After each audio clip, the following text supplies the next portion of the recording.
Howdy, everybody. We are live here at the portal. Happy holidays. Merry Christmas. Happy New Year. What's going on with this thing? Careful with all this. We are here to do our top 10 games 10-ish? of 2020. Our top 10-ish games of 2020. 10 to 30? 25. Howdy, everybody. I'm the Brandt. I'm Bryan. And I'm Larry. You don't see Bryan on stream as often, but he owns this place. So there's that. We are Technically live. owns us. He owns us. We are live from the portal in Manchester, Connecticut, which, we've been doing a whole bunch with COVID and things being closed. Larry and I have been doing a lot of live streaming. You've also seen me from my house, made a little home studio, just been trying to bring the games to you so you could see them. There's obviously lots of places on the internet, so we just want to be one of those outlets for you. And we want to go through our top 10 games of 2020.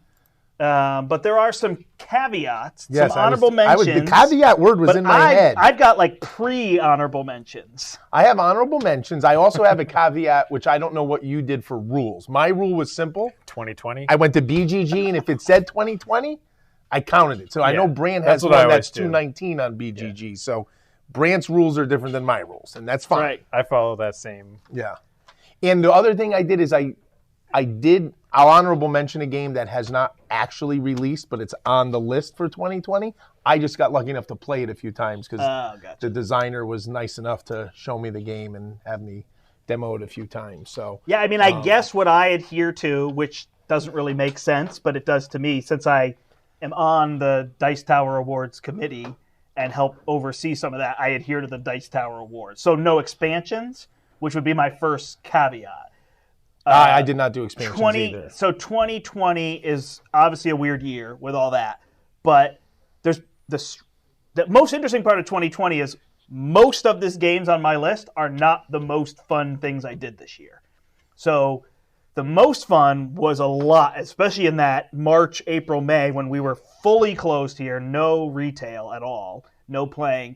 And we started digging out all those two-player card games, head-to-head stuff, that Star Wars TCG, and playing UFS and all Versus, which we just started buying again because we're like, oh, this is fun. Right, and then like Armada, just recently we've gotten into that, X-Wing, and that's been a blast. X-Wing, yeah. So all that stuff, almost like rediscovering things of old, has been awesome. And I didn't realize how much I like two-player competitive, collectible, build an army games. Was it COVID when you got into Legion or when you revitalized Legion for yourself? No, I got into it. Yeah, you're right. Even Legion, COVID? right? Was it a little bit earlier? Okay. Yeah, but it doesn't matter. But my point being that there are basically 3 expansions, if not 4. I can't remember if one is 2020, that are ahead of almost every game, I think, except my top game on my list. I think my top game still stands. But so Jaws of the Lion is amazing. And does that it's count as barely, an expansion? I mean, for Dice Tower, because Gloomhaven won all the Dice Tower awards, do you want Jaws of the Lion to go and win all the awards again? But no, I mean, it's not really an expansion. It's standalone, but it's the same thing. Right. So in that sense, it's more stuff.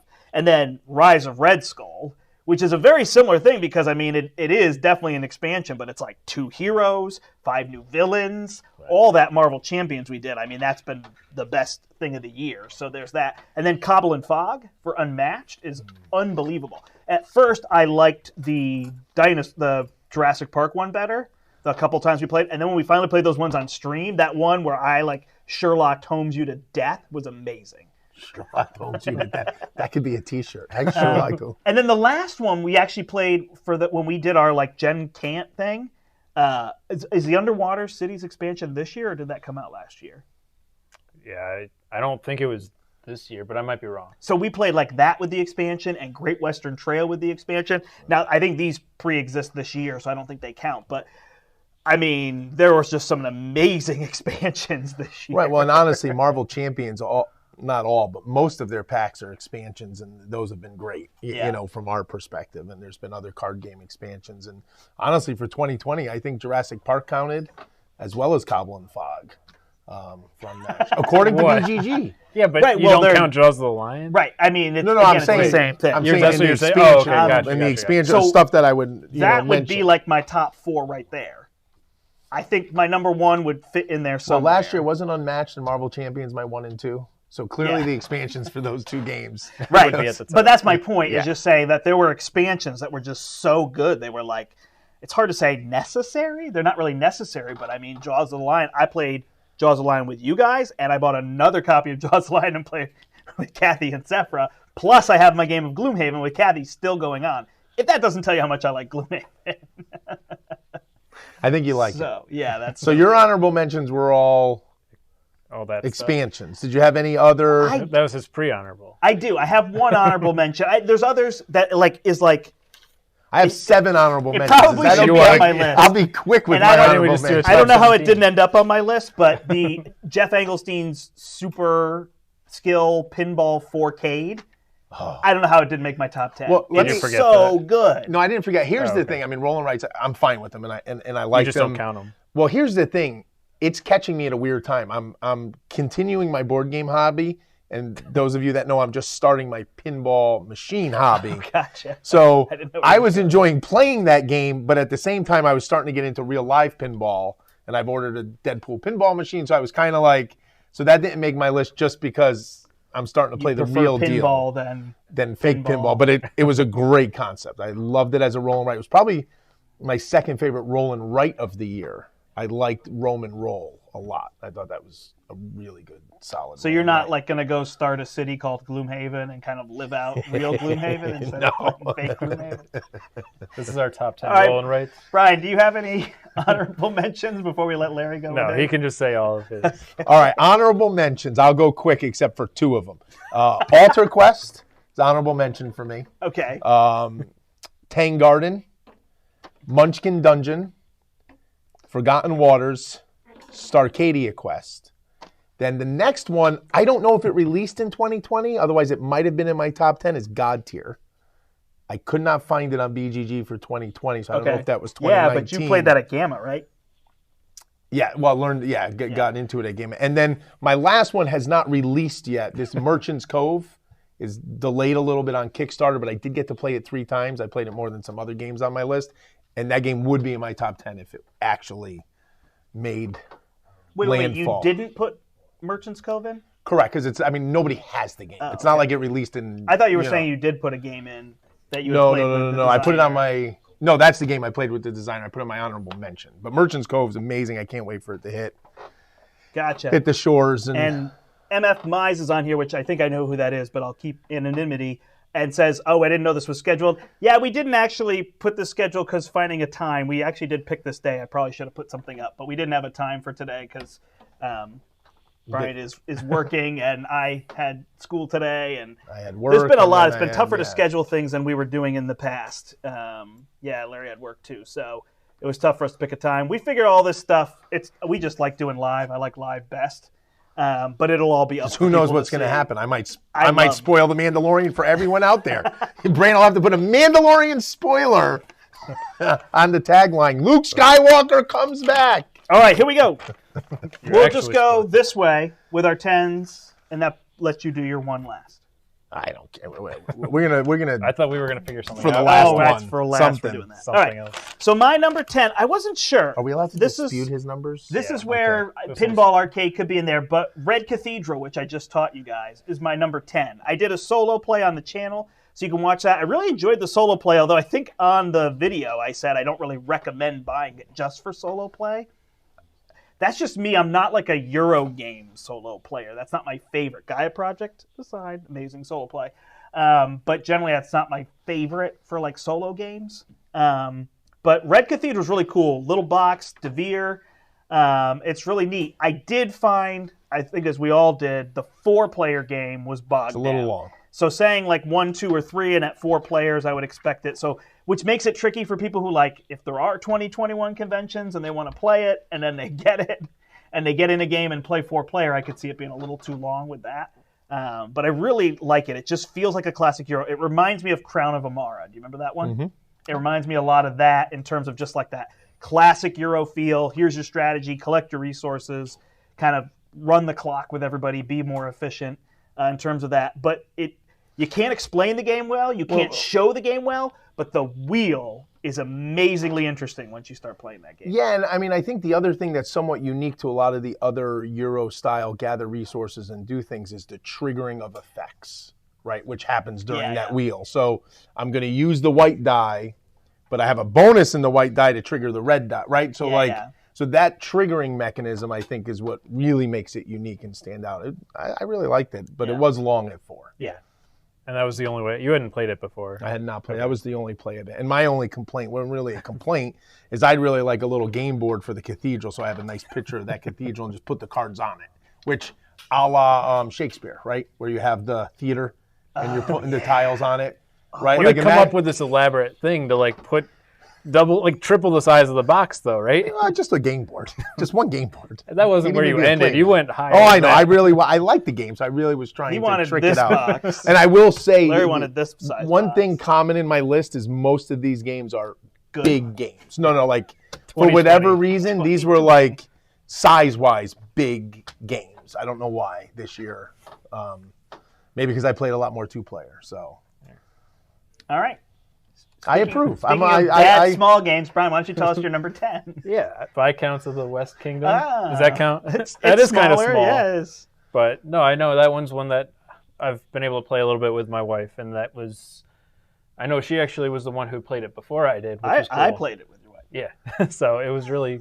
I don't mean it. That one was a ton of fun. So that one snuck in. I know there were a few that were kind of vying for that 10th spot, which I guess is always the case. I guess this year feels like these are 10 games that I'm kind of itching to explore beyond what I have had a chance to do, instead of like locked in as this is the 10th best game of the year. But I guess that's normally the case too, where it's like you're kind of scratching the surface of the games that you have had a chance to try out, and now it's just kind of figuring out where they fall in comparison with everything else. So and this year too, especially, is a year where you can only play there's not a lot of 7-player games or 6-player or 5-player games that you could play during COVID, which kind of narrows you down to what your focus might be. And I'm dying I still haven't played that. Otherwise it might, and I still like to brag that that whole it's the second trilogy now from Raiders, correct? Oh yeah. Yeah, you introduced it to Renegade. Yeah. I played it and loved it before Renegade had it. But anyway, that's, I think, the only one I haven't played in the whole series at this point. So no, I remember you taught us Raiders back. Right, which I loved because it was the place a meeple, meeple, pick up a meeple, and that was kind of build different. ships one is terrible.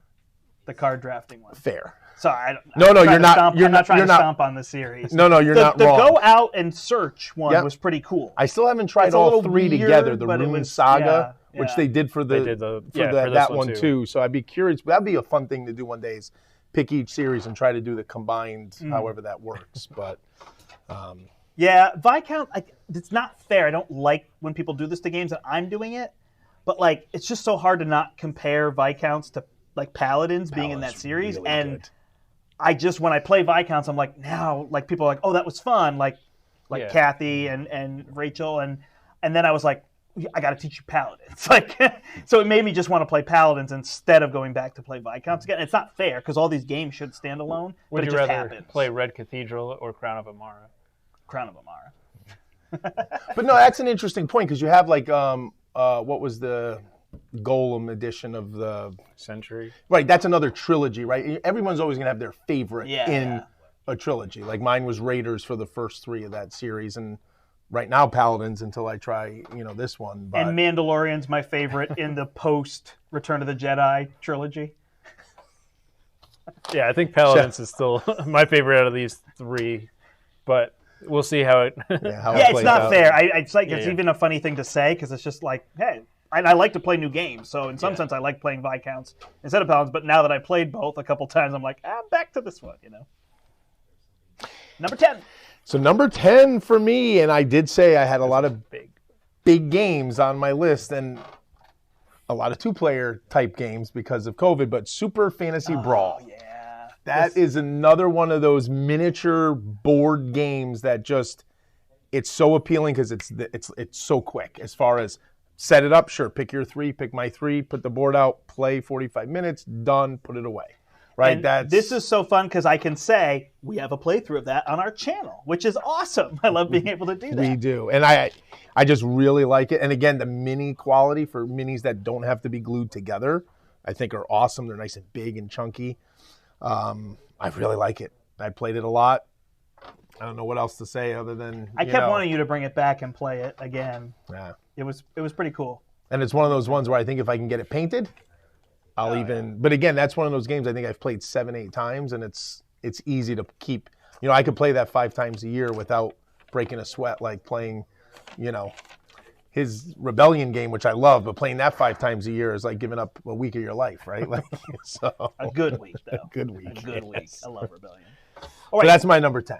My number 9 is tricky because here at the store, with the few of us playing, we loved it. And then as I extended it out to playing with just a few other people, they did not like the game. So it was hard, but it's Project Elite. And that might be somewhere on my list. I love Project Elite. Project Elite is a real-time, like, chaotic dice rolling, gun-toting, military take down the aliens bug hunt game. And normally real-time is just, well, it's still tough. I think of like Fuse is really good real-time, and I'm sure there's some others in terms of that, but man, it's just so good. And I still remember what Larry said. He said, because I always say, oh, is the game fun and does it make me feel clever? And you said, the design of the game is clever. So you don't really feel clever while you're playing it, but the design is clever in that you have these 2-minute rounds. You upgrade cards like really fast. You're grabbing extra things. Oh, let me add a +1 to this. Like, it's just giving you all these things to make you feel like you're getting more powerful. And then it's just throwing tons of aliens at you to when you're running out. And honestly, I've been happy with, like, you got the full Kickstarter, but I've been happy. The only thing that's probably missing, the most noticeable, is those rooks. Yes. That you can upgrade. The rook expansion, yep. Those Which are really they come cool. already as upgraded characters. They have better those weapons, aren't in but the base downs box. But as far as having, like, 8 more baddies and 1 more type of bad alien, that wasn't a big deal to me. That doesn't feel missing from the game because you just don't draw those in terms of all that. But I really like Project Elite, but sadly it doesn't work solo. It's bad solo. And so it's a tough spot in terms of when to play this. But this is one I can't wait for, like when we have 24-hour day here again. Yeah. That's coming out. Did you try at 11 solo, o'clock at night? One player or 2? Oh, like 2 characters. I don't know how to play with 2 characters. Because that's what I was thinking. You have to come up with your own rules. The rules in the box are not fun. Yeah, because I'm wondering if they give you 5 dice to roll instead of 4.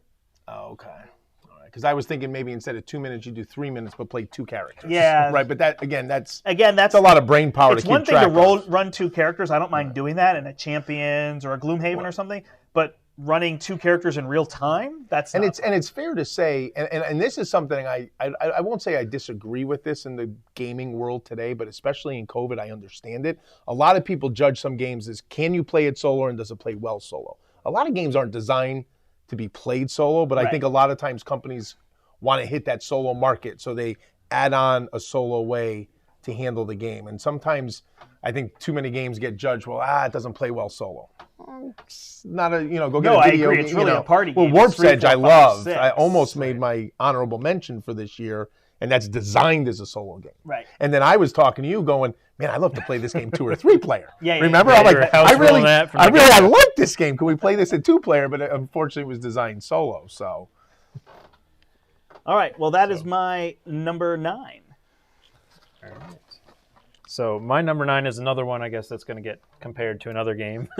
So I'm ready for that. But Mariposas is one that I really enjoyed that came out this year. So he keeps picking games I haven't played that I want to play. You haven't played Mariposas? No, you won't play with me at Gamma. You played it without me. I do have to say, Christmas morning, I always look forward to a mimosa. It looks that's beautiful. What you're comparing it to? Yeah. And I think I asked you, was it you who just told me it was more simple than it looked, or it wasn't a... Yeah, I mean, it's definitely like, it's, like it's tight, but it's restrictive in a way that makes you have to like kind of alter what you're doing, if you can. But no, yeah, Gamma, I just did a brief like it was just like a turn or two just to see how the flow was. So it I wasn't remember watching full, you and I think, oh, this game looks really good. But it was, it's one that, I've had a chance to play a few times, and it seems like it's got a good mix. I know the first play felt very like simple, and then after that, it's kind of shown more depth than I thought it had initially. So yeah, it was fun. It's definitely not fair to compare that game to Wingspan. Like, it's just the same designer. They're not even in the same design space, which is cool that you have game right. And then what's the little pocket one you have designed by her? Is that the tulips one? Or? Yeah. Yes. Something with tulips. But those are also different, right? So that's neat. When you get to that. Now, when a designer starts to have 20 games and you want to line them all up and go 20-1, that's different. But when a designer has 3-4 games, and God, you're not really a designer yet at that point. Come on. No, I don't mean it like that. Eric Lang. Come on. All right, number 9. Number 9, sticking with the big game, Mezzo. Which is a very big box, big minis yet again, and it falls right into that. It scratches that Blood Rage itch for me without the setup time and the massive amounts of components, and it's like a shorter, simpler version of Blood Rage for me. Even though it's to your point, it's unfair to compare it to Blood Rage, but we'll do it for every game. Yeah, it just scratches that itch for me. It gives me that area control, but like some cleverness with card play and timing of things to do. That was one I just fell over. I didn't buy it. No, I didn't even know about it. And Mason had it, showed it to me. I loved it. And then he's like, well, do you want it? And I'm like, sure. What do you need? He goes, well, I'm looking for Age of Steam. I'm like, well, I don't like Age of Steam and I have it. No, that's not fair. You're going off of that play. I know, but so we traded. So I traded Age of Steam for Mezzo. And I've played that a bunch. I've taught some other people that, and everyone I've played with, I think, has liked it. I don't know. Did we ever play, Bryan? Yeah, it's not your kind of game. Yeah, I like other games that are big boxes about the same type of thing. Mini. But Blood Rage was never my thing anyway. But yeah, so Mezzo. I don't even. Oh man, do you know the company? I don't. Sorry. All right. My number 8 is actually a game that I did a podcast episode where I reviewed like a ton of games. People typing. Yep, there's lots of people. People are disagreeing with us. I don't blame them. Our list is terrible so far. No, Mason did get the better of that deal. Financially, yes, he did. But that was fine. So my number 8 was a game that I had done like a review of like 21 games, and I had only played it briefly with you, and we lost. And then I got to play a couple plays on my own. I played with your son. I played with my daughter. I played with my wife, 2-player. But I really wanted to get a 4-player game in it, and we streamed it, and we won. And it was amazing. And it's Stygian Society. Yep. And I've been asking Bryan to order me the expansions now. Now, Bryan, on the way someday. I'm not complaining about it. I'm just saying, after we played that stream 4-player, now we whooped up on the game, which made me start to think, is it too simple? But I was thinking there was so much interacting, which was so fun. But don't forget, we whooped up on the game on the random draw that we had for villains and rooms and stuff. Right, that it could different change. Might not have worked. And it was still fun to whoop up. Right. It wasn't like it was boring because we were whooping up. We didn't know how hard. But we were also very generous with each other, which I thought was helpful. Like we almost agreed, like, all right, you hardly did damage. Give dice to Bryan. Give dice. Like, was that different than your first play? Yes, our first play. I don't think we did that. What was it called? Help or something? Is that what was it called? Why is he laughing? There's an action that you assist. Are we supposed to help people in this game? Was it called help? Am I right? It's just funny that you made it sound like we didn't help each other. We did it. Yeah, no, I think you're right. But anyway, Cube Tower, really clever way. That little pen that you can roll into. What is that called? Graveyard? Crypt. That you can. Crypts we are keep in saying roll, graveyards. and there's no rolling. That's just clever. The abilities, and even like you're saying, like you could get all sorts of different abilities. Once I was down this track of like I'm not dealing damage, I just kept taking cards that didn't deal damage. Let me just keep. But you were like reducing threat. Oh yeah, and doing all other sorts stuff of cool like things. that. I mean, they're kind of boring when it's like clear the board of cubes. It's not the most exciting action, but it's really really helpful. Right. I really like that. You were the offensive lineman in football. You protected the quarterback, and we threw touchdowns. Bryan and I were we were the quarterback and wide receiver. But yeah, I don't know what Mike was. He might have been the coach. He was there. He was there. I love that game. tight Stygian end. Society from Ape Games. and Kevin Wilson, and I can't wait to play it again. Nice. I'll play with you. I'm actually curious, when you do get the expansions, if Bryan ever orders them for you, what I'm concerned about, but I haven't played it, so I don't know, is that you can't mix them, and I'm curious to see how that plays out, and if you find a way to mix them. You've got a house rule for that too. Why not? I imagine you could do whatever you want. They're just saying it's not going to be balanced anymore, right? It's kind of like Spirit Island tells you, go ahead and play solo, but we're not guaranteeing any of these characters will do well solo. Right. Even Marvel Champions has a little bit of that, even though we've played so much solo. Yeah. Does that not have it initially, or that's just saying kind of? No, it does. It does. It's just it can be swingy. And I think they very much said, well, for Champions, we're designing designing this to be multiplayer, not Right. solo. They're not changing rules or doing anything. Clearly, there's a ton of solo play going on with Marvel Champions. To some extent, it's easier solo, depending on the character and the villain. Right, yeah. Okay. Nice. So we're moving on. Another bad mini game. My number 8 is one you guys played not too long ago. Whistle Mountain. It's not a gigantic box, but it's an average sized box. So I know. Ticket to Ride size. You even accidentally said Whistle Stop earlier, right? I said it, but a few it's like times one of when those we were tough playing ones where it's such a different game than that, and you're just building up, and the game changes. Like every game is going to be different, right? Based on how stuff comes out, what's available, and all that sort of stuff. So this one definitely is one that's I could see it jumping up depending on how further plays go. But Whistle Mountain is there for me. I don't think I'll say too much about it because I might talk about it later. But my only complaint would be, to your point, I think the naming of the game kept me from getting into the game earlier on because I liked Whistle Stop, but I had no interest in another game in that. But Mezzo, that name just jumped out to you. Well, in terms of, I own Whistle Stop, played Whistle Stop. I didn't need another game in a trilogy. I'm good, But that game had nothing to do with Whistle Stop.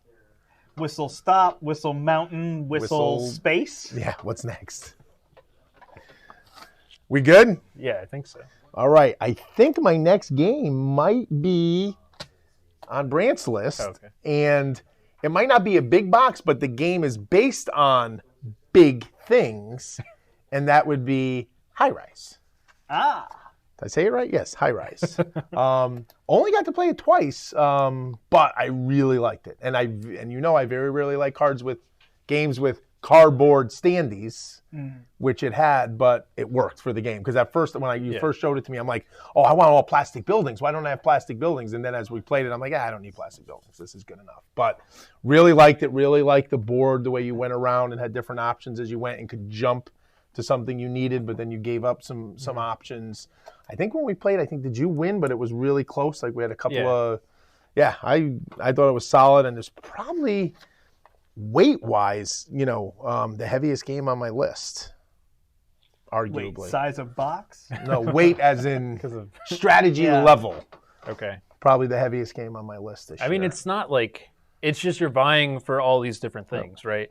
And that's just where the complexity comes. And the timing, right? Because it's another one of those games where the timing matters. Like you could have a great plan, and then I did that thing right before you in the space, So it's like, how can you be a step ahead while also working to the best of what you can do? Well, the best part in that game is it has that move as far as you want ahead, and then everybody can move up, but it creates these little sections, and you have to move to the next section.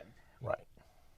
That's just so smart. That's just such a smart design, because it's saying, like, now I really do want to jump ahead because I'm not leaving behind all these little tiny spaces. I'm leaving a couple, and there's a section they're going to have to then pick amongst what they want to do. It's great. And then all those like upgrade tenant cards, everything. Nice. That's my number 8, High Rise. My number 7 is a game that Larry mentioned in his honorable mentions, and it's Alter Quest from Blacklist Games and the Sadler Brothers. And similarities. I've been excited about this. We played like so many games together this year. It's ridiculous. So it makes sense. The first half of the year, we played a lot more together, and then as it got rolling here, it was harder for you. Play the games you wanted to play. Yeah, that's right. Like Alter Quest. Alter Quest is like an homage to Hero Quest, and you've got all these rooms, and you draw through all these cards, and it's super changeable. Probably the best part is the characters are really neat. You get to get different character, and they all play different ways, which all that asymmetry is always what I'm into. That's like huge for me. And while I agree with most everything you're saying, I would say the best part of the game, believe it or not, is the furniture. And I know that sounds ridiculous, but it's the first game that I can think of that developed minis for your furniture in your room. And actually, Matt Bartlett, who I'm going to make a guess that game is going to wind up in his top 10 on his channel, his thought is he's going to paint that game, but he's starting by painting the furniture, which I think will be a nice touch to the game, because that they did go all out on the component quality. And most games go out on the minis for like characters, but this game was like, oh, there's an obelisk piece of thing in a room. We're going to give you an obelisk. I mean,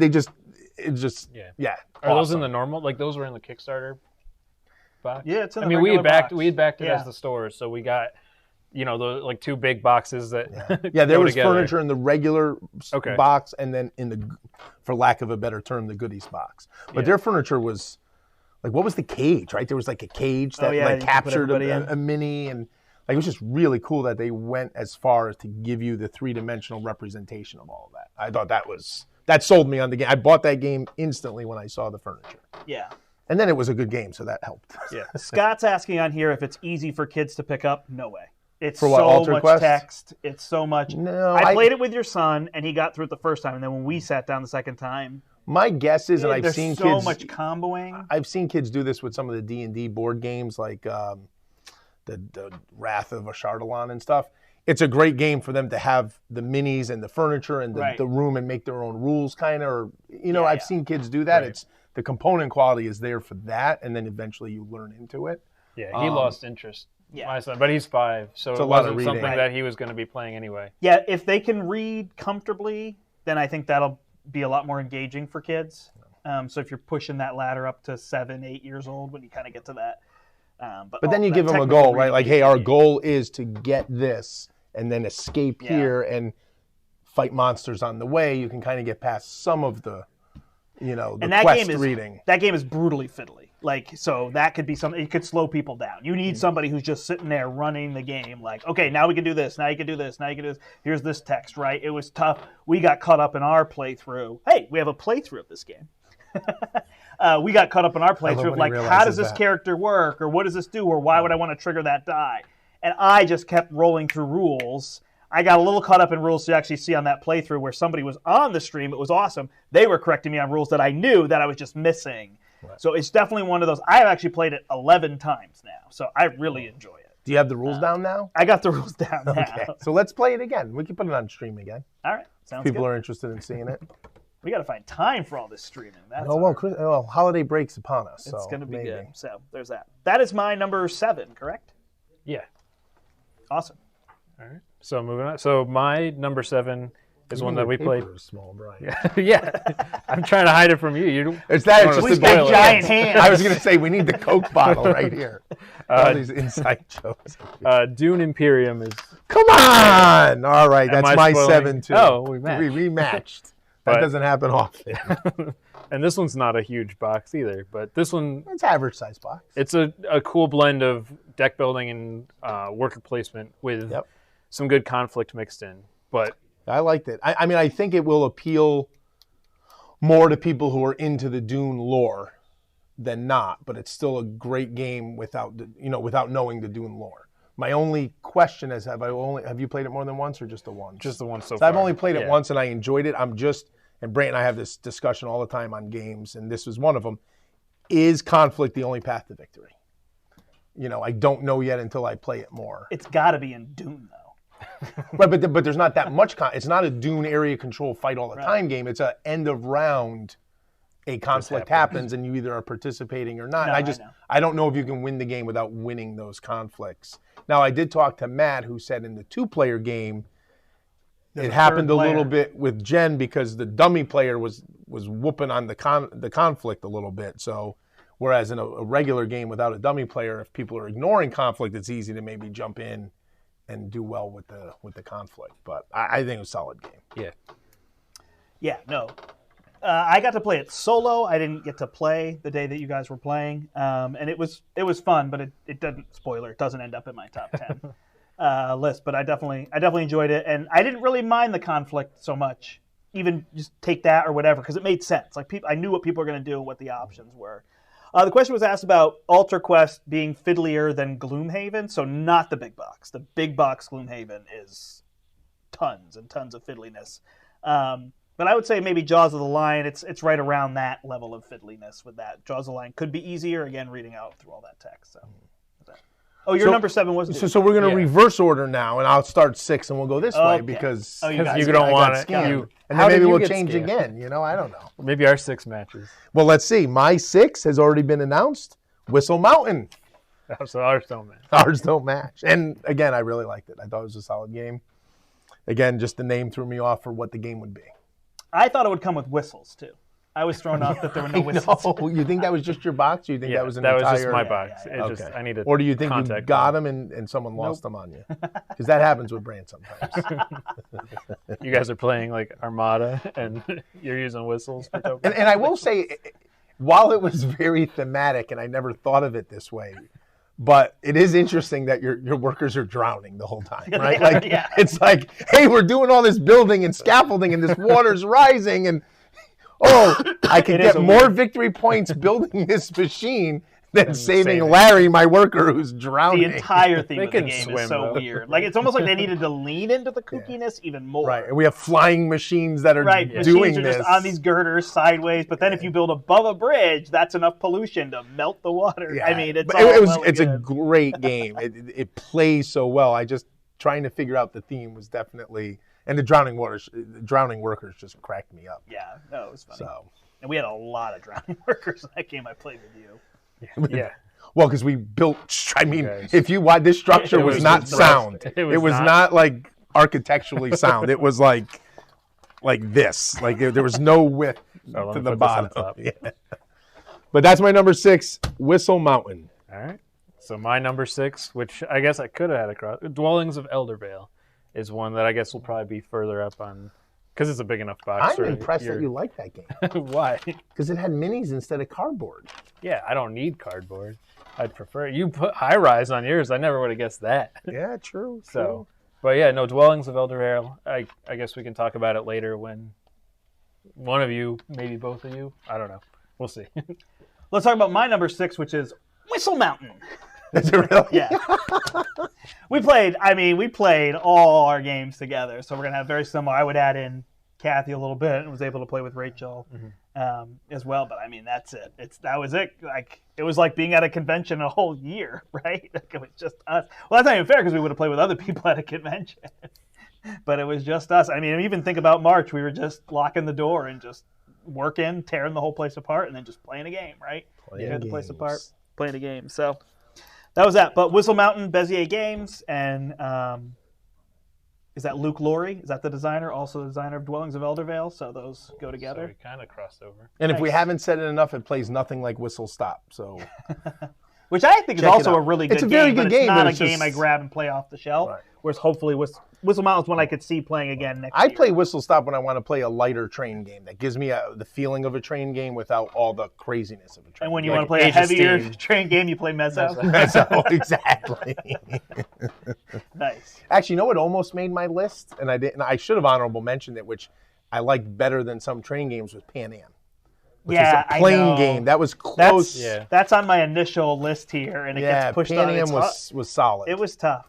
In terms of all that. Okay. So do you want to come back? Yeah, so let's go back to my number 5, which I hope will appear on your lists. Edged out my number 7 in a similar fashion is Lost Ruins of Arnak. Nice. The non-conflict-oriented Dune Imperium to some extent. I mean... that title is a working title. Yes. I really like the idea in that game that... forget the track for a second, which you guys can explain when you get there. But I like the boots to move to different areas, and then you have these decisions to make of, I go to this area, I'm going to get a reward, and then a monster, a guardian's going to come. I could defeat the guardian and get points, or if I don't want to waste those resources, I could just let the Guardian stay there, not get those points, but then when I leave, I'm going to take that card. Fear card? Yeah, fear card, which wasn't necessarily a negative early game because it gave you another foot that you might have needed. So that part I really liked. The theme made sense. I got excited, when we played that game just now, and you're like, oh, I wish these cards were a little more exciting. And that... the Few and the Curse, which was a great game. But in that game, in Lost Ruins of Arnak, as the artifacts were growing and the normal cards were shrinking, I mean, I didn't love the artifacts because they always cost the tablet to use. I liked the other card. And I got an airplane. That card was great. That card, so I had a pocket watch. That game made it to 5. There you go. If it wasn't these big mini games in front of it, it would have made it higher up. But they cleared the way for. Yeah, I don't know if you'll wait to say. All right. If it's on there. If it's on there. You guys cross over again. What are we at? We're on 5. My number 5 is Tekkenu, which I don't know if you haven't played that one yet. Chris and Silas were asking me about it. So. But yeah, no, this one's a ton of fun. I know it seems like we'll see where it settles in. I don't know if I'll get Rachel to play it, but I don't know. It's a neat dice drafting style game where you can kind of branch out and do a lot of different things. And I don't know, we were pretty close. We played it the one time with stuff a little bit wonky, but I think it was pretty much me? Sense was I mean, it's your fault, but it was a ton of fun. It seems. Oh, I didn't actually. What? Sorry, you finished talking. No, I didn't get rules wrong. We actually forgot to roll dice. Yeah. It was really just built up. We also were playing it before we were going to watch Saturday Night Live, right? On a Saturday, so I'm pretty tired. I mean, it was nighttime, so yeah, you were tired no matter what. So it's true. But yeah, so that's my number 5. Did you get to say everything you wanted to? I totally cut you off. Yeah. Nice. I mean, we'll see what your number 5 is. Yeah, that was when we got to play together. I don't know. It was interesting in terms of all that and that thing that turns and whatnot. But yeah, my number 5 is a big box. A big box. And I thought this was going to be closer to my number 1. I'm not actually sure where it settles, so it's at 5. I know what this is. But it's Dwellings of Eldervale. And it's such a cool production. That night that we streamed it here, I was in love with that game. I was literally okay, can I drive to your house and go get it so I could play it right now with Kathy and Bryan? And that game got played on our new countertop at our house. We should say congratulations to Bryan, who's a homeowner. Congratulations, Bryan. Bryan lived with us for 50 weeks of 2020 and now has 2 weeks to himself. So, but yay. But yeah, we played that on our countertop a lot. And the only thing is, I've gotten a little less enchanted with the game each time I've played it. It's a little less interesting in terms of all those options. But how many times have you played it? 4? How many solo? 0. Oh, okay. I didn't play any solo. Because it's usually a good sign with a game when you could play it 4 or 5 times in the matter of 2 or 3 weeks. Because totally, yeah. Because some games you play once and you never, People wanted to play it. We wanted to play it multiple times. It's great. It's still in my 5. Like I said, it's the most likely to slide off the list in my mind in terms of will it just start to feel like there's these cards, you want to try to get these cards and all that. But I mean, it was interesting when we played 2-player. You just have all the time in the world. I imagine 4-player, you'd really know people are coming at you. But 3-player, Bryan just cut our legs out from under us in a perfectly reasonable way. Right. But he just got cards that could score a whole bunch of points and then just ended the game before we could build dwellings. So Kathy and I couldn't score points. How did he end the game? Getting those tiles out. A lot of tiles were coming out quickly. Right. Oh, you were doing the... we were contributing to it too. But sure. they were definitely set up for the long-term game, the long game. Yeah. Can we all do that? At the same time.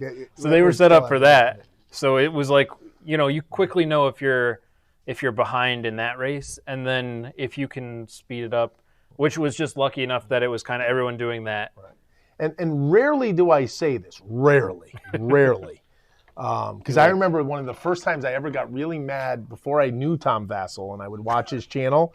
He said something that I was like, no, I disagree with that in just so much. Argent the Consortium, a game I love, that on his review of it, he's like, there's too much stuff. And I'm like, no, there's not. Yeah. I want more stuff. Yeah. Dwellings of Elder Vale is the one game I'm going, I did not need 2 monsters for each element. You could give me 2 or 3 cards that make them different, but I didn't need 2 different minis. Well, what you needed was the little thing that makes it to roar. make the noise. I'm like, now listen, I appreciate that they put that in there. Right, now you have to store it. But yeah, it's just too much. Like, this is the one game that I'm saying, I love the game, it's great, everything about it. I just didn't need 2 minis for every element, plus a base that makes noise. Like, that what was... if they were cardboard standees? Oh, God, So is Dwellings on your list already? No, it's coming up yet. soon. Was it on your list already? Yes. Okay. So Scott asked, what makes the game so unique and so different? So when you get to yours, let's answer that question for him. Yes, Just to keep them engaged. Is it They next? have to keep watching. No, it's soon, though. Okay. So are we back to my 4? Was that your 5, Brandt? Yes. So my 4 was already mentioned, Project Elite. And I'll say it for the same reason I mentioned Super Fantasy Brawl earlier. It's one of the few big minis, CMON games that can get to the table quickly and get played quickly and get off the table quickly. I love most of the... Cthulhu Death May Die. Exactly. Cthulhu Death May Die, when I first got it, I thought, I'm not a big Cthulhu fan, but I'll try it. Played that more than Blood Rage and Rising Sun just because it's so easy to get to the table, so easy to set up. And that's where Project Elite, everything you said, awesome. Real-time dice rolling, awesome. Minis quality. But the fact that you could just, hey, you want to play Project Elite? Sure. Within 10 minutes, I could get the box, unpack it, and be playing. That is what gets it above like the Zombicides and the Starcadia quests and those games for me, is that ease of setup and play. So that's my number 4, Project Elite. Nice. Yeah, my number 4 is a crossover with some Project nice Elite. cardboard standees. Skyrise. Or high rise, yeah. High rise. So I want it to be Skyrise. But no, yeah, again, kind of what we were saying before. It's just a neat system, and you're always trying to figure out how to optimize where you're going and what you're doing. So, is the play style of Project Elite like Escape from the Cursed Temple? it felt like that to me because I didn't like either The of them. franticness of it, right? But what's interesting, here's what's upgrade is a really interesting part with Project Elite. right, and Getting the other guns. the other thing that's interesting is the decision. So as you're rolling, you're not just doing your action. The monsters are also moving when you roll certain things on your dice. And what's interesting about that is you get to choose their path within reason. They give you arrows. So you can make decisions that benefit your team. Like, Brandt's like, oh, I need that guy closer. Oh, I rolled a monster move. Brand, I'll move that guy towards your guy so you can fight. Like, that's where some of that cleverness comes in, is if you're able to kind of, some people, and I'm not always good at this, that real time, it's hard to process all that strategy. But if you can do it, the game has those options where, oh, I'm rolling dice and moving monsters strategically to help my teammates. But that way it's different than the other game. But the franticness, I think, is there. Yeah. And the oh crap, I rolled some stuff that locked my dice or that were bad, is there. Nice. So high rise. Are we on number 4? Yes. Nice. You're number 4, Brandt. My number 4 is Lost Ruins of Arnak. Hey, we have a lot of overlap. Yeah. I So, guess the top ones that are gonna yeah, no, it was really fun. It's really neat. I like I guess compared to Dune and Pyramid, it felt like your hand, you could really do a lot with your hand. You could stick around a while. It kind of had that Gaia Project feel of like, how long can I stay in the round? What can I keep doing? I was a little afraid that chart is like that search for the Lost Ruins is the key part. But again, like saying, oh, is Dune based around conflict? Is Lost Ruins of Arnak about finding the Lost Ruins? I mean, it's there. So I still am interested. The last game I tried to play with Kathy, I was going to go for the just explore everything route and defeat Guardians and see what I got for points. But then Kathy quickly was working towards that. So I was like, okay, now I'll switch and go up the chart. And so that could be, a little bit interesting there. But I still think there's a balance in that game, though. I didn't talk about the what was that? The track. Yeah, we'll get to that later. Right, yeah, the track. But my point is, I think that game has a good balance mechanism because the track gives you bonus resources that you can then use on the other side, which is what I was doing in the game I played. I would get I was getting resources on the track that I was then using on the Fight the Guardians. So, but I have a feeling Bryan's going to talk more about this game later. So are we on to my number 3? yes. Well, so let's talk about Dwellings in Elder Vale. What makes it unique? So a couple of things, and I'll just say the one that I like the most, Brant, and then you and Bryan can jump in. I love that when at any point I can take my workers back. So in some games you that kind of rest phase for yourself. Yeah, same designer as Whistle. Right, is predetermined. In this game, I decide, I might still have 3 workers, but I'm like, you know what, right now it makes sense for me to pull my guys back. So I love that, but what I love is when I pull those guys back, they do stuff in my tableau. So that's, to me, the real unique part of it is no dead turns. No dead turns, it's constant play, and I choose when I'm ending, unless I'm out of workers, then I have to do it. But at any point, I could just say I'm taking the phase to turn my guys back, and as they come back, they activate cards in my tableau, which to me is just, that's the game. Yeah. I don't know what you guys think, but if that was the mechanism you liked. Or No, but it was still fun. The part I liked initially was the cards. It felt like the cards were really unique, like all these places to go. But the more I played it, had seen the cards, the less interesting they got to me. Like, oh, I could take this one so I could collect a bunch of resources. But the time is short in that game. So if you get a lot of cards with resources, you don't have time to do that because then you're not building dwellings and you're not going to score for them. So you don't have that, like, let me amass But you this could big score turn. for those cards if you go up a few tracks. Because in Right. that game, you score for your dwellings based on the tile it's on and the color track you're up. But you also score for your cards based on the track. You can only score cards if you have dwellings out. Per 3, right? Yeah, so so 3 that gets cards a for little every tricky. dwelling, so there's that balance. But I think the other part that's really interesting in that game, for whatever reason, is like there's that combat element, but it's so Euro. Like Euro combat, that should be a new thing. Because you can go on anybody's space and you take the action, then you fight them, and whoever loses gets a sword. Right. So, and it doesn't even matter. If they take my space, they take my space. So it might matter if it's your only figure because now you have to go somewhere else, although now you can go anywhere else. And it might matter because now you can't recall that person. Well, more importantly, it might matter that that's the worker you might have wanted to use to build a dwelling in a space you need. That's probably the most, but to me, that's the unique part of Dwellings of Elder Vale. That's my number 3. Nice. So yeah, I guess kind of with that triple crossover again, my number 3 is Lost Ruins of Arnak. So I guess now you can talk about that track. I already did. Oh, okay, we're done. You've gone, to my knowledge, the farthest up that track that anyone has gone.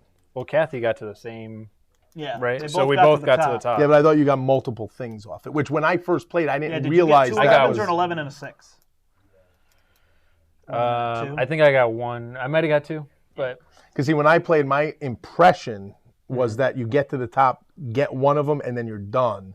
Brant made it sound like when you played, you get to the top and you could keep turning in resources to get more tablets, which I didn't There would be no way to, like, keep track of you just... I guess you just put it on your board, right?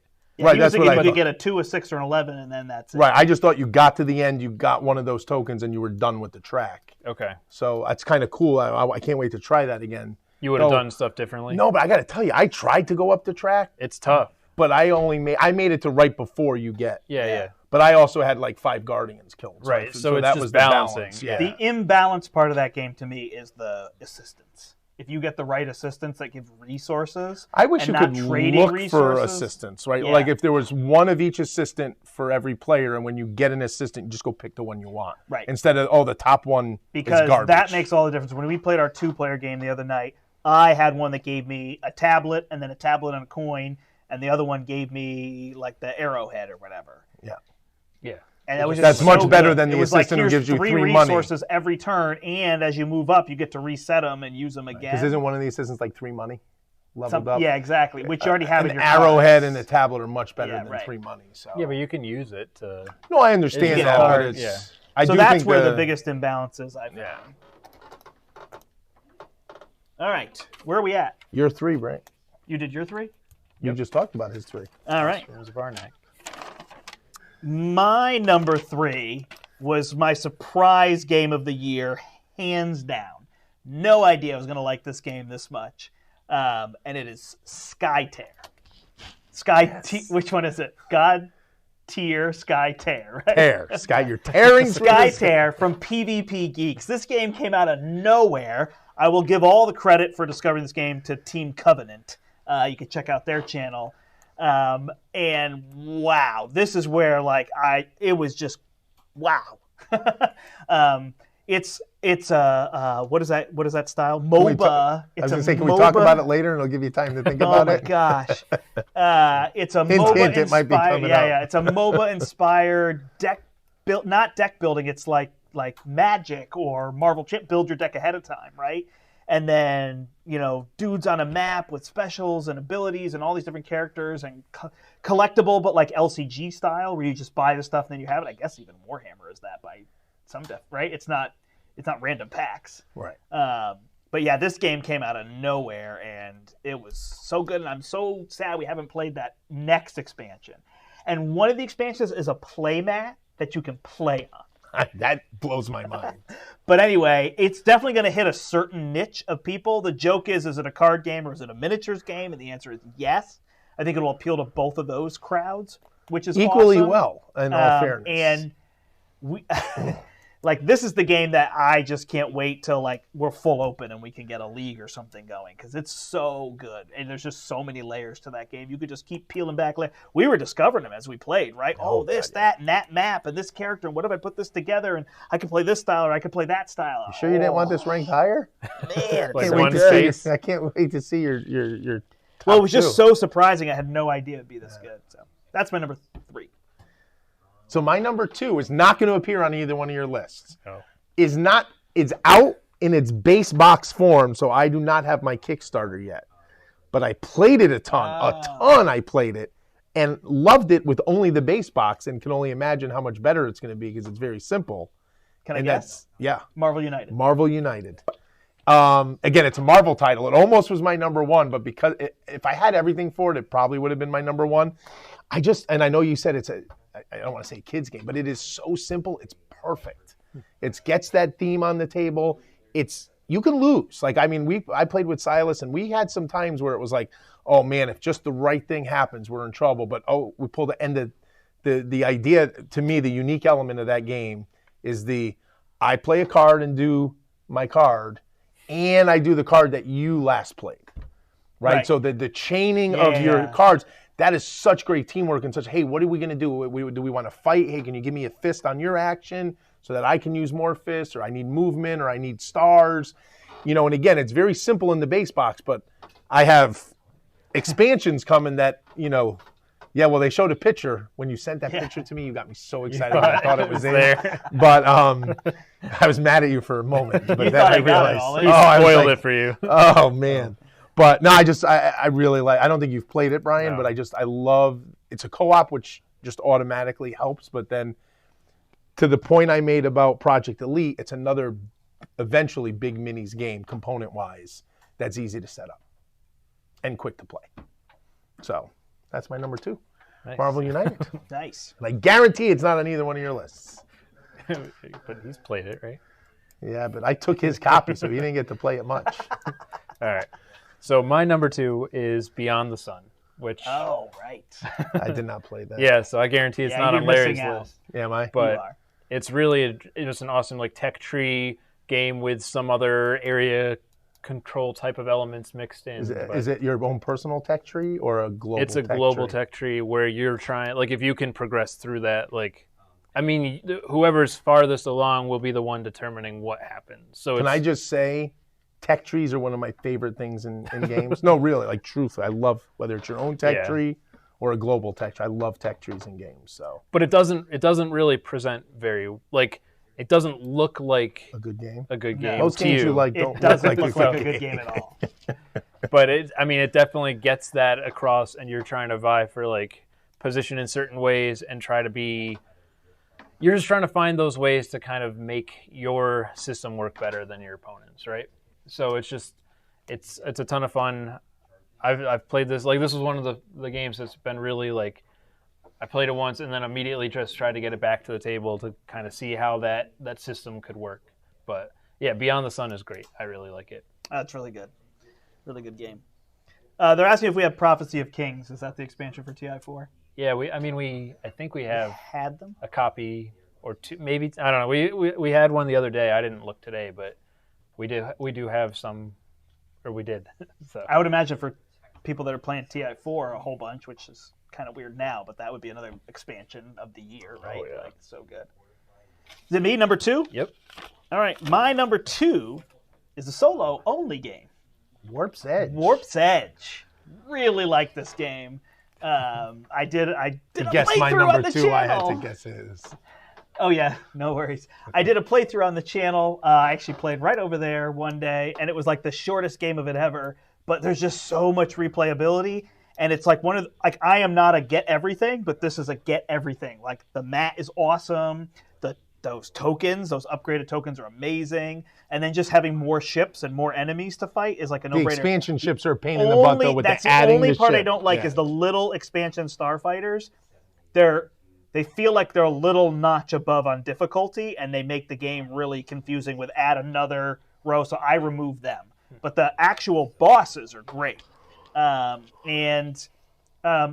don't desire to find a way to play it with 2 and 3 and 4 people, but I can see that was something Larry wanted. I did. I liked but it's a bag building... Space Invaders. Yeah, space fighting game, and you collecting all these chips, but you go from like 11 chips to like 35 chips. Like, it's impressive over 4 rounds how much you build. That's up. what was the And most it's really impressive cool. was how quickly you build. Because I remember when I first started playing it, and round 1, and you're like, oh yeah, there's only 4 rounds, and I'm thinking, there's no way I got to kill all the ships before I can hit the mothership. What? No. And then by round 3, I was like, whoa, So it ramps up exponentially. And didn't we stream Marvel United too? Yes. So we have a mention playthrough that. of Marvel United as well. We've done a lot this year. I'm pretty proud of He's us. getting excited. Even though we did like Marvel Champions every Thursday because so many people were tuning in, which we're still going to keep doing Marvel Champions, but I think we'll just do the new releases. Yeah. I think that's going to be our plan. I'm going to do my 1 because I'm going to predict both of you have the same number I think we have 1. the same number and 1 I as do well. believe BGG has it as 2019, but that's fine. Well, we were going to get to that. So, but I'm going to do my number 1 right now, and I don't know how much I could say about it because Brant already gushed all over the table for it. So I don't know that there's anything else I could say, but Sky Tier was my number 1 game of the year. And Sky Tear. Sky Tear.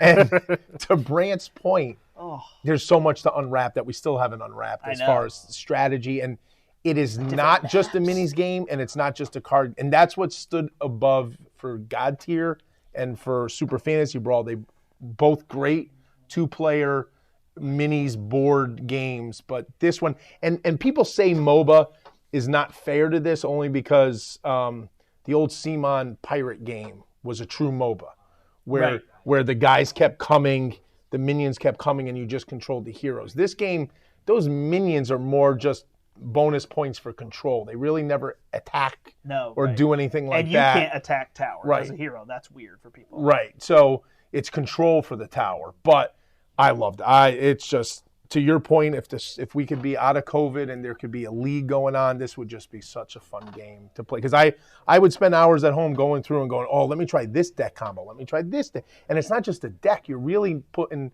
8 cards per hero. So and the cards are multifaceted. Is it a card I want to play? Is it a card I want to flip off the top of my deck to have a high number? Or is it a card I want to have more control? So every card has 3 different things it's giving you in your deck. So remember that one deck I had built where it was just every flip was like a +2 or something, right? Like I remember that. Right, that was one strategy. Then there were, I loved it. Great game, Sky Tier. PvP Check it out. Sky Tear. And the company is awesome. Yeah, they are very They are on the ball. Is it Giancarlo? What's his name? Because I get emails from him all the time. We got the email today, right? Because Yes. Tim Bunn, which is actually Zach's brother from Team Covenant, he was the world champion. Because they did it all online. I'm not interested in tabletop simulator. He hasn't played us yet. That's right, yeah. But they said that 75% of the card pool was used in the World Championship. Okay. That's pretty good. That 75% of the cards they've created were used at least once. Right. Which that's good for the meta and all. No, it's a great game. If you like minis, you'll like it. If you like card games, you'll like it. And if you like both, it'll be on your top 10 list. And it's weird to get your head around because like I said, heroes can't attack towers. That stuff is weird. And you freeze when you first play it. I don't know what decision I should make. But the more you play it, that goes away to the point where we were playing matches in 30, 45 minutes. Right? And that short map we played in 25 minutes in terms of all that. So, Brian, tell them our number 1. My number which we one's played kind together? of a placeholder. Yeah, Masterword. Oh. No, I mean, realistically, it's a placeholder for the game that we did play together. The crew is the one that would be there if I realized that it was if I was not incorrect. You didn't realize it was a 2020 game. I recognized it way after the fact. Like, I knew the crew was up there for me, and it was going to be one of those ones that just, it was such a great experience. It was funny, there were like 3 that were kind of more of that experience type of game for me this year. Like, between the crew and Masterword, and even something as silly as like Telestrations Upside Drawn. Those were just awesome experiences, and I just had a ton of fun playing those 3, like with the group that we had, in like a that quarantine style. Yeah. Well, setting. I'll be honest. If the crew was allowed on my list, it would have made it for the same reason. The experience that you and I had with, I want to say Tom? Mike? Right? We met at Gamma, another store owner from the Midwest area, and we just, a few hours played crew. We got to maybe the 15th mission. I don't know, somewhere like that. And we just had a blast. And that was like the release of the game, right? Like it had just come out in the U.S., yeah. I mean, so it was new to us, and we just loved it. But again, it was that experience. It was that, what are we doing? And we did something wrong, right? Because I think the captain had to give, we were letting the captain give out the cards, not knowing what card would be good for people. But the real rule is after the captain chooses, someone else chooses. Yeah. So that makes it a little easier so that you don't get stuck with something you can't accomplish. But yeah, I thought the crew was great. But it's not a 2020 game according to BGG. That's why Masterword's there, too. But, yeah, so the crew was also my number one, Cosmos. I guess And we played because Bryan and Rachel were living with us. So Bryan, Rachel, Kathy, and we played. And it was like that game where it's like, hey, it's 10 o'clock. Do you want to sit down and play the crew? And we're playing the crew for an hour every night. You know what I mean? Like, once we get kids to bed or whatever. And everybody was like, yeah. Like, let me get my coffee or let me get my soda, whatever. Like, let's all get there. And everybody was just, they jump up from the couch. They jump up from their computer, whatever they're doing. Like, let's do it. And what did we say? Like, through March and April we played. And we played 99 times. And we beat the 50 missions in the box in 99 plays. I would say probably 10 to 15 of those were my brash, like, let's play this card, because I didn't want to sit around and think about it. But there were also probably 10 that we way shortened the game because of my brashness. So I wouldn't go that far.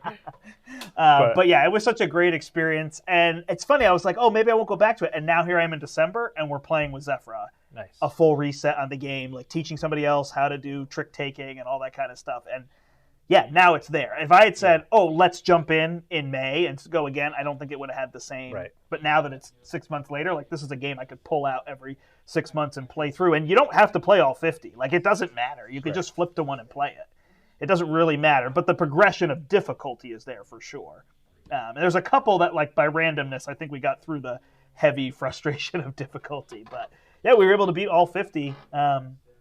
With 4 people, and it was awesome. 3 and 4 were probably the ways that I enjoyed it the most. Like, we did a couple rounds with 5. Oh, and it felt very, like, very restrictive. Like, kind of just, there weren't as many decisions. To pass cards. Yeah. And see, I've had a hard time teaching this. I've tried teaching it to 2 other groups, my family and then my other friend group. And both groups have it hasn't worked for them. For whatever reason, I don't know. Like, even that, like, the idea, which I love, I think it's so clever. The token to say, okay, I can only give limited information. I'm going to put a card down and put a token to show you. That, like, threw the people it just, for whatever reason, wasn't clicking for them. And I'm like, what? Don't you get this game's awesome? But yeah, and I'm not sure, like, because when we're playing it, Kathy will tend to kind of explain to Zephyr, like, oh, this is why you would do that, or this is what you should think about. And I'm like, throw a card. Let's see what happens. Like, because you'll learn. If it fails, you'll learn, like, oh, I shouldn't have thrown that card. But again, that's my style, right? Like, I'm always going to play to that. Like, just Kathy must have. Go ahead, throw that. Jump off the bridge, see what happens, and you'll learn. See what happens. And I don't mean it like that, but I just feel like sometimes you talk to somebody till they have the deer in headlights, and they're like, I don't know. You're telling me all this strategy, and I'm supposed to know it, and I don't understand. I feel like you and I did that a little bit when we taught Marvel Champions that time. Right. When Justin wanted to learn with his girlfriend, and it was like we were trying to explain. And it's like, just throw a card down, and we'll see what happens. Yeah, exactly. Not in a like, just don't think, but just now we've overwhelmed you. Right. Just jump in and figure it out. But it is like, it's interesting to teach somebody trick taking and that game. And then for somebody to play trick-taking co-op and think, oh, this is what trick-taking, and when there's no trick-taking co-op except that one. But in some ways, like, it feels like you are trying to learn a new language or something of that ilk, right? Like, it's like you're trying. Like, I remember even at Gamma, like, we were like trying to figure out how to communicate those with that information that we didn't know. What's the right communication to get? It's kind of like when you first play Hanabi. Like, there's information, and then there's good information, and then there's wasted information. Right. And I think that's the same with the crew. You could give information that's not needed or it's wasteful based on what you presume to be out there. Yeah, and it's more just like, if they had this would have been their choice. So we know they don't have this, and so like stuff like that is cool to figure out as you go through. Right. Yeah, we would create that meta. Yeah, and it's just like you're like. It seems like it's way better to just kind of walk through. Like, that first mission is a great way to just step into it and try it, figure out how to play that system a little bit more. Like, it's really easy to start, and then you get through and go to something that, like, it gives you a little bit more each time, which is great. It is confusing though how it's like, we need to win the blue 2, and so somebody's like, I'm going to lead the blue 9, and then the person's like, should I just play the 2? And you're like, yeah. And then they play, like, we won. And they're like, what did we just do? Because it's like almost too simple if the cards deal out. Well, the early missions definitely are, somewhat simple. But we had like our second one that we played with Zephyr recently, where it was like one person was holding all of the cards that we needed, and it was like a real pain to actually get them out. So it was a good learn in terms of that. So that's a pretty solid list. We had a lot of overlap. I did not have High Rise on my top 10 either, which I really thought it was really good. I know. Is there anything now that you've listened to our list that you might change or add in? Or High Rise is my biggest one, and then Dwellings of Eldervale is my like slide, along with Lost Ruins. It's interesting because those were higher, because I don't want to put them lower because the experiences were really good, but those could kind of slide down in terms of that. And I don't know who I'm going to play Project Elite with going forward, so I'll have to see in terms of all that. But yeah, for sure. But I've been listening to this, a couple of things, like a couple of games you mentioned that I didn't even get to see. I'm now itching to try. Right. And then as I look at my honorable mentions, like, I really can't wait for like Merchant's Cove and Marvel United to come out. And there's another game that probably would have been on my list, but I chose different shipping, is Etherfields. Oh, right. Because I backed it, but I chose just one wave of shipping, which I didn't realize that meant I was going to be whatever. I wasn't paying attention, but I've been hearing good things about that. Yeah. So I still stand by though. Like this year, some of the experiences, like these games were great, especially some of those top ones. But like Warp's Edge was a solo game. It's just a weird thing, right? In terms of all that, we didn't have that convention time where we used to go to a convention and play 50 games at the convention, meet people, come back and talk about like, oh, Black Angel and this and that, and what about this game? Yeah, we've been started, right? We had 2 years in a row where we did like the post-Gen Con game day, which was so good. But I think of some of those experiences like, man, that game of Rebellion that we played on stream for that Extra Life charity, we started at 6 a.m., 5:45 we got the thing going, and that game ended amazingly. Like, that was so fun. So, like, just a really good learning experience this year was like, don't forget some of those old games. Like, just dig them out. And if these new games aren't your jam, aren't your cup of tea, there's so many great games and great experiences that are there in terms of all that. So, well, and sometimes, and I may have that argument with some people, sometimes not every game has to reinvent a theme or a mechanic and be the newest innovative. Like, if you just have fun playing a game, it's like my same thing with movies. Like, you can go and it's not the best movie ever, but if you had fun watching it, success, right? And all the games on my list, anyways, I had fun playing them. They were not like a job. And you both know that was a qualifier? Well, sometimes you play games or watch a movie or a TV show and it's a job. Sometimes you're like, oh, I got to watch those last 3 episodes and finish that show, so I'm done with it. What games you were know those? Your TV has a power switch, right? Yeah, but you know how that is. I'd play a job game with you if you want. Do you have any on your short list? No, my short lists are all games I like. We got a couple of questions here. First, I'm going to answer what time is the store open until tonight, which is 8 o'clock. Yes. Yeah, we're open till 8. Let's roll a die. In this season, which it looks like was answered here. And that's follow-up to the crew. And then is Skytear similar to Unmatched? No. Listen, and I'm going to say this. I love Unmatched. It was my favorite. It was my game of the year last year. Skytear blows it out of the water. Correct. It's just different. However, Very different game. Unmatched Absolutely. is the perfect game to buy, and the box is there. That plays with kids. Right, and you don't have to Like build. you don't have to build the deck. Imagine and it's very Unmatched clever, with 3 but characters. Skytear is like Right. a game you can dig into. Right, You but can imagine, make decks. so if you know Unmatched, imagine Unmatched where you get to pick 3 of the characters and you get to build the deck from all their cards, Right. and you're closer to Skytear. 4 of the characters. Fair, but not in the... Not in the 2-player, not Right. the playmat you can play on. Right. But imagine, I think the best way I can compare the two is take Unmatched, take 3 characters you love, take their decks, make 1 deck out of those 3, Right. and play. Yeah. That's probably Have the you tried closest. that? And No, that's we're gonna try it. and Unmatched is even more polished and streamlined, right? Oh yeah, Than Unmatched is Skytear. awesome. Although Skytear does that same thing where it's like, look, line of sight is 3 spaces, target is 3 spaces, Very simple. everything is 3 spaces. So they really simplified that down. They knew what they were doing. And by the way, that was the best thing that Unmatched did that no game has done yet that I can think of that I love for Is line of make sight. the board really ugly. Well, the board is ugly, but it's Yeah, the color line coded of to sight. line of sight. So if you're in green, you know what you can shoot. You can shoot anything in green. You can't shoot just perfect. Like, because so many games have line of sight questions that come up. We were just playing Imperial Assault today, and we had to go, okay, what's line of sight again? Yeah, Let's you go can check. tuck around the corner. Right, so it's like or back, you have to yeah. draw non-intersecting lines from 2 of your corners to 1 corner of their square, which is fine once you remember that rule, but it's Right. like, it's so much simpler and Unmatched. Yeah. So, and Skytear, quite honestly. Yeah, it's really So- easy in terms of that. Yeah, they did those little bushes. But yeah, if you like Unmatched or Unmatched is your jam, as Brandt would say, Skytear's a game That's to the check next out. Step. Yeah, that's the more advanced level. And they added solo play. I only mention that because of COVID. I don't mention that because you should play that Stop game. with the solo play. No, Because you should play it, but at least if you got it now, you know you could play the solo that they have. And listen, I'm going to do a shameless plug here. If someone's asking about Unmatched and people out there like Unmatched, start the campaign with me. Believe me, I've already hounded people about this.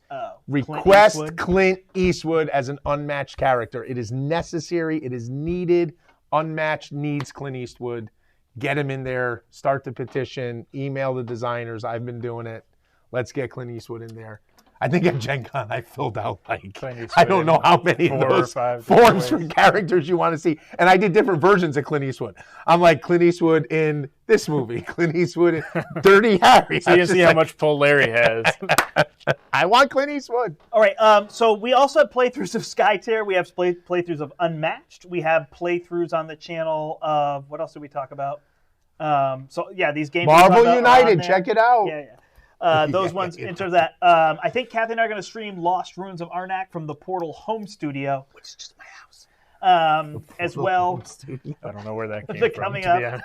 honest. In terms of that, we want to get Armada to the table, so that's something that we've been trying to get streamed as well. I did the unboxing, and then, I think both for us in school, it just I think we got to play it. I mean, I hate to say this, but I got think crazy. 2 more plays of it, then stream just because it's still finicky. And It's we got still to with the upgrade we got to cards. do we kind of have less cards and all that kind of stuff to kind of show it off, because otherwise it's going to run 3 hours. It'd be tricky for people to watch, but yeah, that's it. That's 2020, and I'm ready for 2021. Any last just words? hoping Anything? half of 2021 Yeah. anyway. Maybe we'll get to a Gen Con or Depending. something. Huh? Yeah, no, I mean, there's still a ton more games that I'd love to try for this year. So it'll be interesting to see. I guess we don't really go and revisit. Yeah, we As haven't done much. that. Maybe that's something we'll have to add now that we Yeah. have a channel here. And we're I farther forgot along. about the channel. The channel has been amazing. It is super fun. I love streaming. I didn't think I'd like doing playthroughs because I like reviewing games so much. And now I'm finding myself on a night, I'm like, should I record a podcast and review games, or should I stream? And I stream. I have. Don't you a lot of naturally fun review doing a that. game while streaming, though, to some extent? Yeah, I guess. I mean, you could talk about it for I 5 have minutes. been. Like when you I know. finished playing them, I played Under Falling Skies, and I can't beat that game at all. That's why I couldn't make my list. I can't beat it. So I need some strategy. That tips on should all make that. your list then. That sounds like a good... It's a sign of a fun. Send it to me. I Let guess me it just try feels it. frustrating. Send it to me. But anyway, thank you for watching. Thank you for subscribing to the channel and just joining with us in all this. This is going to keep going, so even when there's no COVID and the store is open for playing, we're going to keep the studio rolling and try to get games in. So request. Tell people about the channel, like and subscribe, and request games. People that are local, but we also want people from around the country, around the world, to be able to watch the games, because it's just another outlet for people to see games and let us know what you want played. That's our best games of 2020. Anything else to say, boys? That sums it up, I think. Try playing some of them. You'll enjoy them. Try playing some of them. You heard it here. But until next time, I'm the Brandt. I'm Bryan. I'm Larry. And we hope you step into the portal. Bye now, everybody. Just right to take. Thanks for watching. I judge the success of a stream by how many